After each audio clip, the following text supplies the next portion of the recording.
Welcome back to America Right Now. I'm Tom Basile. The relevance, finances, and power of political party committees has been in pretty steady decline for years following the rise of super PACs and the Citizens United decision.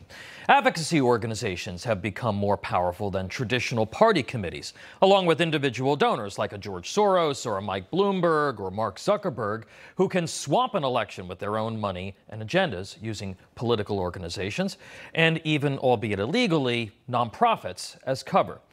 It has long been argued that open primaries will increase turnout and involve more people in the electoral process. Now, while there is some logic to this argument in our era of more independent and unaffiliated or disaffected voters, the data on open primaries is mixed at best. There are many reasons why voters may or may not show up for a primary: national political inertia, the quality of candidates or lack thereof, scandals, hot topics, and parties who strive to consolidate early around one nominee, just to name a few. With the powerful left-wing political ecosystem of human, financial, and information infrastructure that dwarfs that of the American conservative movement, refocusing on the importance of party members choosing their own party's nominees is more critical now than ever. Conservatives love to complain about the Soros network, for instance, and the power of the Democrats' apparatus, but little is done to counter it. We are dealing with the rise of Marxism in America and the active erosion of our basic moral, ethical, and political standards. One need only look at the weaponization of government during the Biden administration against its political opposition to know that we are in uncharted territory for a nation of laws and liberties. Inclusion may be the liberal catchphrase du jour, but for Republicans who have a long championed record of morality buttressed by faith, free markets, pro-life, lower taxation, fewer regulations, and a strong national defense, returning to a posture of some degree of exclusivity may be necessary to protect the integrity of the party's principles. Organizing left-leaning independents and Democrats to vote in Republican primaries in such numbers as to regularly alter the outcome of those elections, of course, would be a complex undertaking. Concern about this phenomenon can certainly be overblown, as it was during this year's New Hampshire primary, when the Trump campaign was using the specter of former Democrats and independents voting for Nikki Haley to hedge if the race were closer than expected there.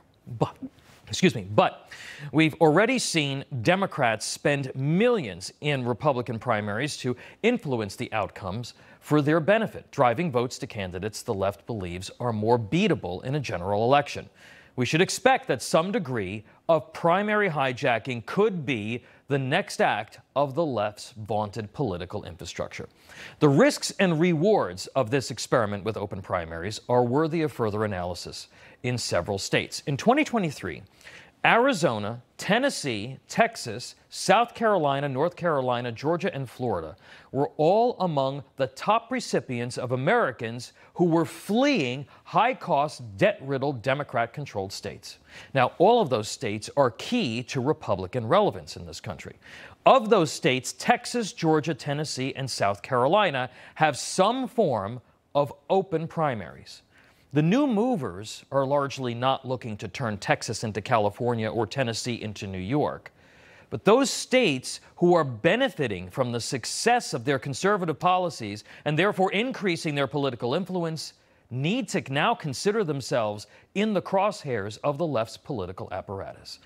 Open primary states need to consider tightening their registration and participation rules now to make it harder for the left to influence Republican primaries for state and local offices in the future. Look, there's no reason to doubt leftists are going to try to do this.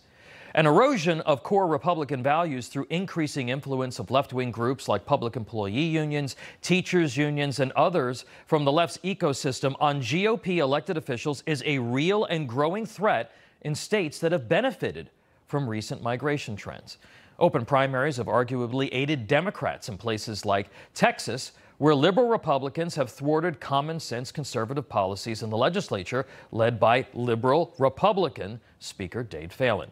That leftward shift prompted this year's massive intra-party fight to inject those reject those members from the state house through those primaries. That was a fight that Governor Greg Abbott largely won. Admittedly, closing primaries comes also with serious responsibility for the Republican Party that is often plagued by internal struggles. Well-run and reasoned recruitment of quality candidates and designating processes with a focus on winning general elections are absolutely necessary, as well as strong local and state leadership. A party that nominates extremists or incompetents ultimately will lose swing seats. Republicans must additionally make stronger overtures to unaffiliated voters and disaffected Democrats and minorities, and they're doing some of that now, which is good. The party should be putting real money behind voter registration and party affinity programs that better educate the electorate generally on party principles. This isn't about being exclusionary, folks. It's about protecting core American values at a time when they are under significant threat. The Republican Party needs to be a big tent, but that doesn't mean that the tent needs to include everyone.